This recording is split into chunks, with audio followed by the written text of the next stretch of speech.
संजय राऊत यांनीही असं विधान करू नये. नाना पटोले, काँग्रेसचे प्रदेशाध्यक्ष नाना पटोले हे चंद्रपूर जिल्ह्याच्या दौऱ्यावर असताना त्यांनी सांगलीच्या जागेवरून संजय राऊत यांनी केलेल्या विधानावर आपली प्रतिक्रिया दिली आहे. नाना पटोले म्हणाले की हे चालत राहणार आहे, शेवटपर्यंत चालत राहणार आहे. त्याच्यावर आम्ही मार्ग काढू आणि हा प्रश्न हायकमांडकडे प्रस्ताव गेलेला आहे. असं असताना संजय राऊत यांनी या पद्धतीने विधान करू नये हीच आमची विनंती आहे. बघा, हे चालत राहणार आहे, शेवटपर्यंत चालत राहणार आहे, पण याच्यामध्ये सामोपचाराने आम्ही मार्ग काढू. हायकमांडकडे हा प्रस्ताव गेलेला आहे. त्यामुळे संजय राऊतांनी सुद्धा या पद्धतीचं स्टेटमेंट करू नये एवढीच आमची नम्र विनंती आहे. अशोक चव्हाण हे जेव्हा प्राथमिक चर्चेला होते महाविकास आघाडीच्या, त्यांनी मुद्दामून काही खोटे टाकले आणि त्यामुळेच आज जो सगळा काही गोंधळ उद्भवलेला आहे शेअरचा हा झालेला असं म्हटलं जातं. मला त्या विषयावर चर्चा करायची नाही. ते आता आमच्या पक्षात नाही आहे.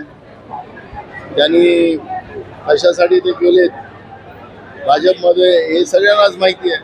म्हणून आज त्यांच्याच विधानसभेमध्ये, भोकर विधानसभा त्यांच्याच विधानसभेमध्ये त्यांना लोक अडवतात आहे. त्यांना गावात येऊ देत नाही असं चित्र आपण पाहतोय.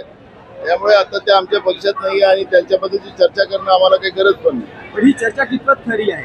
आम्हाला त्यांच्याबद्दल चर्चाच करायची नाही, तो विषयच नाही ना. Bureau report, SBN Marathi, Chandrapur.